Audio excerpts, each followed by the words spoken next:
हर हर महादेव। राधे राधे। मित्रों, जब आपके अंदर माता काली या भगवान शिव का अंश स्थापित हो जाता है तो तब आपको आपके जीवन में कुछ मुख्य लक्षण दिखाई देने लगते हैं। तब आपको ऐसा लगता है कि कुछ देवीय ऊर्जा या अन्य कोई शक्ति हमारे शरीर के आसपास ही विराजमान है। फिर हमारा शरीर कुछ आध्यात्मिक संकेत भी देने लगता है। अगर आप ऐसा कुछ समय से या ऐसा भी हो सकता है कि आप काफ़ी पहले से ही पाठ पूजा करते हों, तो ऐसे में कुछ सूक्ष्म देवीय शक्ति हमारे पूजा पाठ और मंत्रों के प्रभाव से शरीर में उत्पन्न होने लगती है।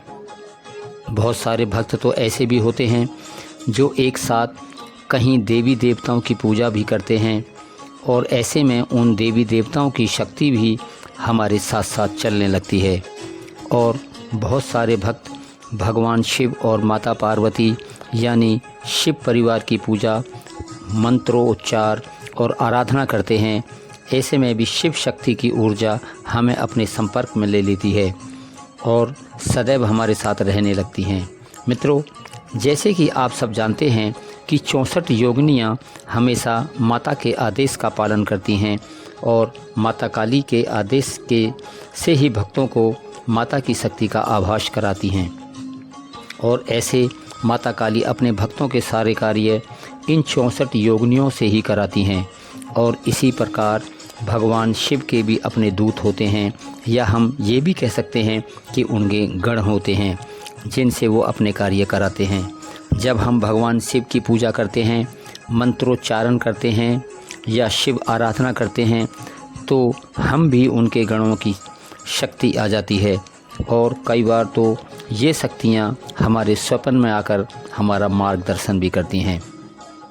तो अगर आप भी भगवान शिव या माता काली की पूजा अर्चना करते हैं तो आपके अंदर भी कुछ ऐसी ही शक्तियाँ आ जाती हैं, एनर्जी आ जाती है, जिसके बारे में हम अभी बताने वाले हैं। मित्रों, अगर आपके अंदर भी ऐसे लक्षण महसूस हों तो आप समझ जाइएगा कि आपके अंदर भगवान शिव और माता काली की शक्तियाँ आपके आसपास ही हैं और ये दोनों ही शक्तियाँ आपके अंदर आने के लिए बिल्कुल तैयार हैं। और जब शिव शक्ति का कुछ अंश आपके अंदर विद्यमान होगा तभी आपको ये सारे दिव्य लक्षण दिखाई देंगे। तो आप कृपया करके इन लक्षणों के बारे में जानिए और गहनता से विचार करें, क्योंकि अगर आप भगवान शिव या माता के भक्त हैं, उपासक हैं, तो हो सकता है कि ये लक्षण आपको दिखाई दें। पहला लक्षण मित्रों, अगर आपकी आँखों में एक हल्की लालिमा नज़र आने लगती है, यानी आपकी आँखें थोड़ी लाल जब हो जाती हैं मित्रों, जब आप पूजा अर्चना मंत्रोच्चारण करते रहते हैं तो उनके प्रभाव से आपकी आँखें हल्के लाल रंग की होने लगती हैं। मित्रों, ऐसा प्राय सबके साथ नहीं होता है, बल्कि कुछ खास भक्तों के साथ ही होता है। मित्रों, ऐसा तभी होता है जबकि भगवान शिव और माता की शक्ति का अंश आपके अंदर आने लगता है। और ऐसे में अगर आप किसी दूसरे आदमी यानी जिसको कोई नेगेटिव एनर्जी ने घेर रखा हो, अगर आप उसकी आंखों में देखेंगे तो तुरंत ही वो नेगेटिव एनर्जी वहाँ से भाग खड़ी होगी। दूसरा लक्षण, जब आप शिव की भक्ति और माता की भक्ति पूजा अर्चना मंत्रोच्चारण आराधना करते हैं और पूजा करते करते कभी आप अपने आप को हल्का महसूस करते हों या कभी आपको ऐसा लगता हो कि जैसे आप ज़मीन पर नहीं हवा में कहीं तैर रहे हों, ये सब तभी होता है जब भगवान शिव और माता की ऊर्जा आपके अंदर समाहित हो जाती है। और हाँ, उस समय आपको और अधिक मंत्र जाप और उच्चारण करने की ज़रूरत होती है। मित्रों, तो ये भी एक लक्षण है जिससे पता चलता है कि ईश्वर की शक्ति आपके अंदर आ चुकी है। तीसरा लक्षण, अगर आपकी रीढ़ में कुछ थोड़ा कंपन जैसा अनुभव होने लगता है तो ये भी एक ईश्वरीय ऊर्जा है जो आपसे कुछ जल कल्याण के लिए करवाना चाहती है। चौथा लक्षण, अगर आपको आपकी गर्दन में कुछ हल्का दर्द जैसा अनुभव हो रहा हो तो ये उस समय ज़्यादा महसूस होता है जब आप पूजा में लीन होते हैं। तो आपको घबराने की ज़रूरत नहीं है, बस आप समझ जाइएगा कि आपके अंदर ईश्वर की शक्ति ऊर्जा के रूप में मौजूद है। ये सब भगवान शिव और माता की कृपा के बिना संभव नहीं है। 5वां लक्षण, मित्रों, कभी आपको पूजा करते हुए, ध्यान लगाते हुए ऐसा प्रतीत होता है कि कहीं से कोई सफ़ेद जैसा प्रकाश या कोई तेज चमक जैसी दिखाई दे रही है, और कुछ भक्त तो ध्यान लगाते लगाते ही सो जाते हैं। फिर भगवान शिव उनको शिव धाम की सैर कराने लगते हैं और अचानक वो भक्त जाग जाता है। मित्रों, ऐसा कुछ ही खास भक्तों के साथ घटित होता है। अगर ऐसा ही कुछ आपके साथ भी अगर होता हो तो आप समझ लेना कि भगवान की पावर, भगवान की शक्ति आप में आ चुकी है। 6, कुछ बाहरी लोगों को आपके शरीर में एक महक महसूस होने लगती है, और जब आप पूजा पाठ पर बैठ जाते हैं तो वो खुशबू आपको खुद भी आने लगती है। तो आप समझ जाइएगा कि प्रभु की शक्ति आपके अंदर प्रवाहित होने लगी है। 7वां लक्षण, जब आपके शरीर के अंदर दिव्य शक्ति का अंश आ जाता है तो आपके पैर के तालू हल्के लाल होने लगते हैं और उनमें कुछ दर्द भी होने लगता है। ये दर्द कुछ समय के लिए ही होता है, बाद में स्वयं ही समाप्त भी हो जाता है। 8वां लक्षण में आपको ये देखने को मिलेगा कि जब आप पूजा पाठ करते हैं तो आपके सिर में हल्का दर्द जैसा कुछ शुरू हो जाता है। मित्रों, ये सब आपकी आज्ञा चक्र पर बैठने के कारण होता है। फिर आपका आज्ञा चक्र भी जागृत हो जाएगा, और जब आज्ञा चक्र जागृत होगा तो मनुष्य को भूत और भविष्य का पता लगना भी शुरू हो जाएगा।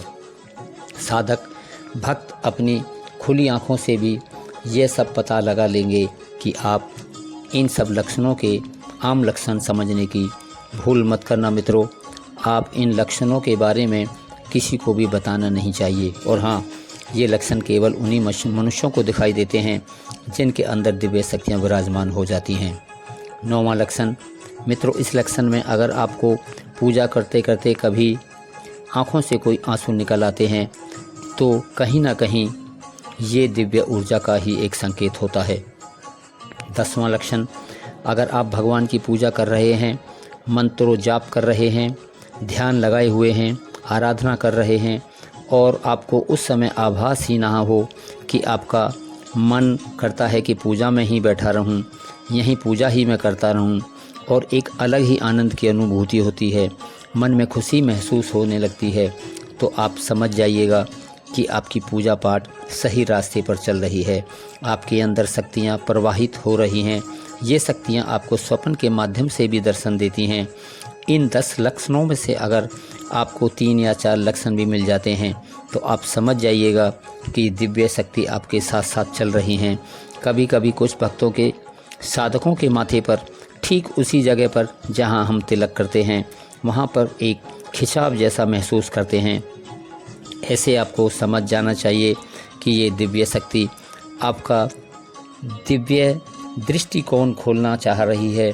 इन शक्तियों से शरीर में जो एक हल्का जैसा दर्द महसूस होता है, लेकिन कुछ देर के बाद स्वयं ही वो दर्द ठीक हो जाता है। इसलिए आप अपना पूजा पाठ करते रहिएगा। कुछ भक्तों के मन में एक खुशी की आनंद पैदा हो जाती है, जो कि जिससे उनकी सकारात्मकता अनुभूति होती है। लेकिन ये लक्षण केवल उन्हीं भक्तों के साथ होते हैं जो नित्य प्रति अपनी पूजा पाठ, भजन, संध्या करते रहते हैं, मंत्र साधना करते हैं, नियम के साथ करते हैं। ये साधना पूजा पाठ करना बहुत ज़रूरी होती है। बिना नियम से की गई पूजा कभी फलित नहीं होती। इसलिए अपने नियमों को दृढ़ रखें और अपनी पूजा पाठ, मंत्र, साधना, आराधना करें। इससे संबंधित पूजा पाठ की वीडियो हमने अपने चैनल पर डाली हुई है, कृपया आप वहां पर उन्हें देख सकते हैं। और मित्रों, अगर आपको ये जानकारी अच्छी लगी हो तो कृपया वीडियो को लाइक करें और अपने मित्रों को, दोस्तों को, भक्तों को शेयर करें। और हमारा ये शिव अमृत स्टोरी चैनल अगर आपने अभी तक सब्सक्राइब नहीं किया है तो कृपया अभी सब्सक्राइब करें, ताकि आने वाले टाइम में एक ज्ञानवर्धक और अच्छी मनोरंजन वाली वीडियो आपको हमेशा मिलती रहें। हर हर महादेव, जय महाकाल, राधे राधे मित्रों।